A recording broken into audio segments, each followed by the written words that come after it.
Hey, Becky, happy Friday. Happy Friday, John and Julie, and to all of you out there. It's been such a fun week around here. I know. For anyone that joined our amazing challenge class with Positive Equation and Fundraise Up, we just had the best time presenting on that topic. And if you missed it, don't worry about it because we're about to unpack half of it right here. You bet. And there's still a few more weeks to get involved. But the whole genesis for that class, and so if you're new to the podcast or this is your first time tuning in, we know that our websites are so important. They've always been important, but they're even more important today than ever, especially since COVID has kept us in front of our screens instead of in front of each other face to face so much. But we really look at it as a front door to our to our organizations. And so we developed this challenge with Dana at Positive Equation because it was this opportunity to say all of us need to be able to transact more on our website. We need to engage more. We want to be more inviting. We want to tell our stories better. And so it just gets down to the brass tacks of that. Like, what do you need to do today to make a meaningful difference to raise more money online? And so that's what this is. It's real practical application. So we want to unpack some of those things with you today. And it's such an evergreen topic. I mean, this topic of optimizing websites will never be old. And I think digital is just becoming a very noisy and crowded space right now. And there's, all this pressure to be on certain platforms and to be active in all of them. But if we get back into the heart of digital, we said this last week, this is our hub. This is the heartbeat of who we are. And making sure that we're making time to keep our websites fresh, to keep them relevant, to make sure that they're so simple and mission-oriented is going to be the thing that fuels the social parts of it. And so I'm really glad that we're just taking a sort of ABC 1, 2, 3, step back into this conversation because I think just making little adjustments are going to go a really long way. Yeah. So last week we unpacked our first 5 tips, and today we're picking up on 6 through 10. So put them together and you've got the full set. But Thank you for that simple math. Appreciate it. We try to cover it all really on this podcast. Yes, that's true. But just really to begin with today, so we're going to start with step 6, but I love, Becky, what you just said is that if your website's not fresh, that's the first impression people have. And I know we've worked in nonprofit for 15, 20 years. So we get it. There's so many things on your to-do list, and it's hard to really step outside of yourself for a moment to realize that everybody's not aware of all the cool things happening. But if you don't put time on your calendar, literally time on your calendar to update and to refresh with new stories and new photos and just keep it relevant, is there somebody that doesn't even work there anymore on your website? Come on. This is time to fix those things. So let's dive right in. I've said to that the first, the first one, which is actually number 6 as we're in the part 2. So number 6. Okay. So we want to geek out on all things visual. So we've already talked a lot about, clearing the clutter, but you really only get one first impression opportunity, right? And this is what the same is true with just about anything. We've made the comparison to real estate, which I know is a big stretch, but if you're trying to sell your house, you have to get your house ready to sell. And we've been using that kind of analogy as we think through this. And the visual aspect of selling your house is almost more important than what's inside the walls. We all know this, right? You either walk in and you fall in love with the place, or you're like, I would never live there. And that's what people are doing with your website when you come. So what you want to do is really be thoughtful about the visuals that you're using, and just some hacks for you. Always choose people over buildings. Always choose human connection. Always choose people over graphics. And this is hard for me as a graphic designer. I love building graphics, but at the end of the day, people are going to connect with humans. And most of the time that's going to be a really compelling photo. You want to invest in photography. And I think this is really key because you hear us talk about this often, but we can't stand stock photos. And in general, I think that's the play. There's many organizations, and you can email us and tell me that you really can't use real people because your mission's very confidential or the people you serve. And we're giving you a pass on that one. Yep. Yeah. But for most of you all out there, invest in really amazing photography because this is how you can connect. You know the difference in seeing something that you can't even tell what's going on, you don't know where the focal point is, to a photo that's well lit, that captures the emotion, the feeling of a moment. That's the kind of photography and visuals or videos that you want to use on your site. So always choose real people over a stock photo when you have that option. But I'm going to take it up one step higher. Ooh. If you can use people, real people in the context of real impact, you're really getting somewhere. Next level. That's a next level tip. Yeah. So we talked a lot about that. We wanted our visitors to be able to envision themselves investing in your mission. So can they picture playing a role in that? So same is true here with the visual. When they see that, can they see how their gift could connect to making this impact that's happening right in front of them? So if we're just talking technical, you want something that's high res, you want something sharp, engaging, colorful, eye connectivity, naturally lit, professional. Folks, you need to invest in your imagery on your website. Yes. Start here. And I love that it goes back to the heart of what we're always the narrative we're trying to drive for our missions, which is authenticity, it's vulnerability, it's relatability. You want someone to come into your website and say, oh, that person, I know that person, or that's somebody in my community, versus that is obviously a stock photo that somebody grabbed. I think you just give a different experience when you see somebody wearing a shirt with the logo of the organization on it, or who has a quote overlaid on the photo that says, I was impacted by this mission, read my story, or here's my story. It just takes the visual to the next level. So commit to being authentic, commit to being genuine, and I really think that will translate well on your websites. And photography doesn't have to be that expensive. We've been able to do it very affordably. And I think you're going to find people that want to be involved in your mission in lots of different ways. And so find the photographers, find the budding photographers that want to plug in a way and activate them in a direction how they can serve your organization. So do this, friends. Do it. Simple, easy hack there. Okay, so number 7 is optimizing your giving pages. And what that means is we want to just simply make the transaction easy for the end user. I mean, how many of us have gone to a website and you're trying to make a gift and it's the most janky, hard process. And you're trying to put in your information and there's maybe 10 pages of giving form, and it's like, this should be the most simplest part of your entire website. The most simplest, that didn't even grammatically make sense. The most simple way that you can optimize your giving pages is to make the form and giving so easy. We want that ease of use to be so natural, and because we don't want them to think about it. We want that to just be such a transactional part because they've already been invested emotionally by reading the stories, looking at the photos, understanding your mission. This needs to be clear and free of distractions and have the least amount of friction. I think one of the ways to do that is to offer some flexible options of how somebody could pay quickly. And it's not so much anymore that people are going and pulling out their credit card and putting it all in, which yes, that is a component of it, but Apple Pay.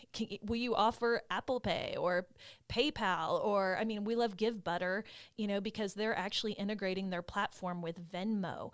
And it's like when you're using these sort of intuitive ways for people to transact, it makes them think that the experience is so simple and so direct. And I just think that gives such a great user experience. And then you can just put all of that extra energy into showing the impact of that gift. And I think one really quick hack is to just make sure that on every single one of your giving pages, you're asking your end user if they would like to cover the processing fee. That's usually anywhere from 3 to 5% of the gift. And in organizations where I've seen the statistics, it's usually anywhere from 75 to 85% of people want to absorb that because they want 100% of their gift to actually go to the cause. This is a simple way to save you money and to allow your users and your donors to have a bigger impact than they had originally thought. So I just think that there are really easy ways to walk through the optimization of your giving pages. And I think customer service and social community connections, the possibilities are endless. And also with your giving pages is that, are you putting a number and putting an impact in somebody's mind? Look for the ways that you can translate the story that you're telling on the homepage to the place where they're actually checking out. What does a $50 gift do? What does a monthly gift do? And integrating that into your online giving page so people can connect the dots. It should be zero friction to make this happen. So if you're pushing for monthly giving, optimize your giving page for monthly giving, and so on and so forth. And I'll even tie it back to the first hack that John just talked about is pull in your visuals. We don't want to have a stark white giving page. I've seen this all the time, where somebody has just created a basic form. Pull in those human elements. So when they're putting in their information, they can see the face of the person that they're going to help. And again, that relatability is going to make it so much more personal and endear you to that individual. Are you surprised that we want you to humanize? We talk about this a lot. No one is. Okay, how about number 8? Number 8 is a little bit plays into the mindset that we try to approach everything in, which is gathering feedback. Are you constantly evolving? Are you constantly rethinking how you're doing things? Is it the best way to do it? That doesn't mean rethink and never take action. It means, are you constantly optimizing everything that you're doing? This is really easy to do online. We've already encouraged you to go look at your stats. And so you should be monitoring that and understand why people are coming, where they're coming from, how often they're visiting, and how long they're staying for, all those things. But you also want to just ask for that feedback. I mean, you're surrounded, I hope, by a really great movement of people that really believe in your mission. They want to connect with you in other ways that are not just giving. So getting of their attention and their time and investing in a survey is going to be a really powerful tool with that. I actually saw, we talk about the Good Community, and that's our online network that's completely free. It's easy to subscribe, and you'll just get to be in this place where you can interact with like-minded people in our industry and kind of outside of our industry too. But I saw a great conversation just about how do you survey people? What are the tools that you use? And so many great, comments were on that post, because there's a lot of ways now to do that. I mean, you can do it as simple and free as a Google form, or you can get really evolved and do something really complex with SurveyMonkey. But the whole idea is posturing your organization to get feedback and then actually act on it. And if you can accomplish that, your website's going to get better. If you're asking, if you're including that in the way that you're getting feedback, you can act on that and make it better. I'm so glad you brought up the community, because I actually saw that post. And for anyone who hasn't heard that we've launched this community app, it's free. Please go to weareforgoodcommunity.com and come into this space, because we created and curated it for you. But the thing that I loved about it is I learned so much in that discussion, because I thought it was a very important question about, we don't want to just track and survey what's right and what's going well, but we want to be able to track things like donor birthdays. How do we leverage feedback and survey tools for something like that? And so I think there's the basic things that you need to be asking for. I think birthdays is a great example, but we can never assume that we know what our donors are thinking or what they're needing. And having that ability to pivot and deliver what people want and what they want more of is just going to take your relationship to the next level. So great one. I love that. Okay, so number 9 is creating a freebie or a welcome series. And I know you're probably thinking, I don't know what I have to offer to our audience. We have our services, or maybe we have this product, but it's really, we're challenging you to think about, how do you create some value add that will keep your donors and your fans of your mission engaged? And so Dana Snyder with Positive Equation, she's going to dive into this in week 3, and she's going to teach you some really cool ways that you could optimize a welcome series or a freebie or whatever this is that we're going to be adding to this portion of our websites, because we want to know, what are we doing with all of these leads? Once they're there, how are we going to keep them there? Because if your one goal when you get someone to your website, if it's nothing more, then it should be capturing their email address. And that has got to be the pinnacle of what you're trying to do. Yes, we want them to online give, but a lot of people won't give the first time they're on your site. They want to get to know you first. So let's figure out a way to connect. And I think that if you think about where and how to integrate this into your site for donors who do or don't give, I mean, it's just going to enrich your relationship with them. So we're talking about, is it a carousel? Is it, a drip series where you're reaching out to them over time? Is there something that you could give them? Access to an expert, access to some tips of why your mission is doing some certain things that help improve life for people around you. I think you need to take a step back, think about what that freebie is. We're always thinking about what can we give somebody for free, because it just seems overwhelming to know where to start.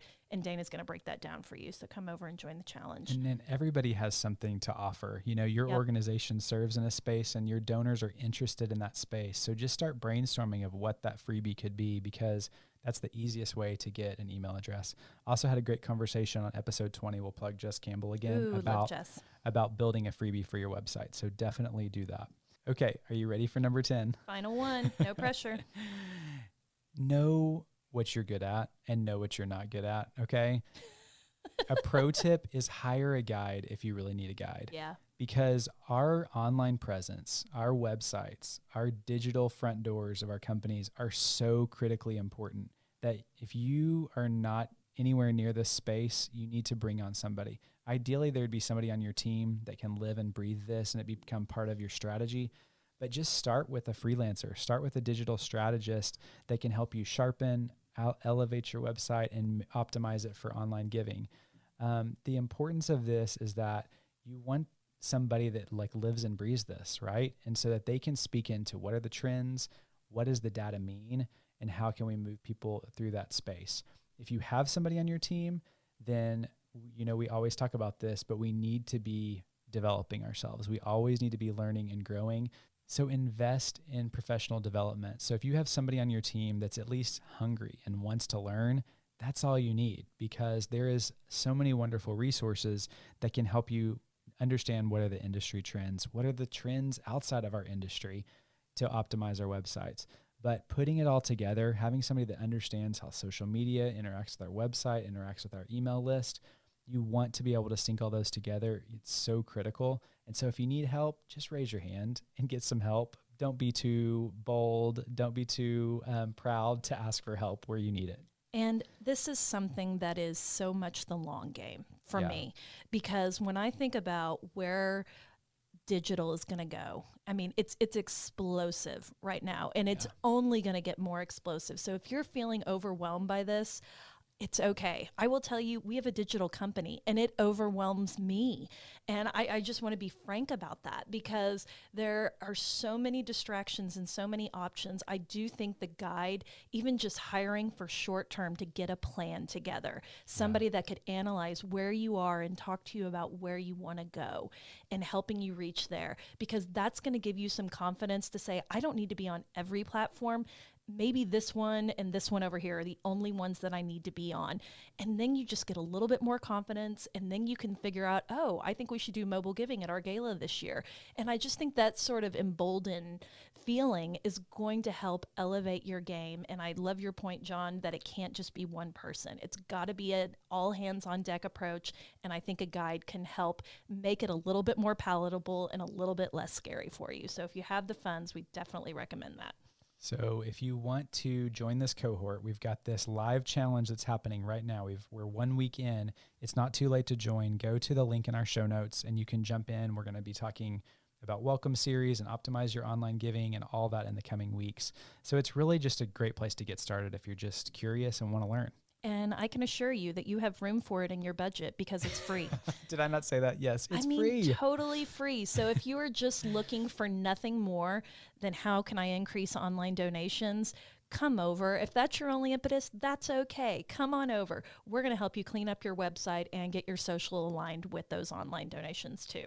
Okay, but if you hear nothing else from us today, friends, just start, okay? Yeah. If you haven't looked at your website lately, go look at your website through somebody else's eyes and start optimizing it today, because it's a journey. It's going to be there today. It's going to be there tomorrow. So it's worth the investment of our time. Put it on your calendar and make some magic. We're rooting for you.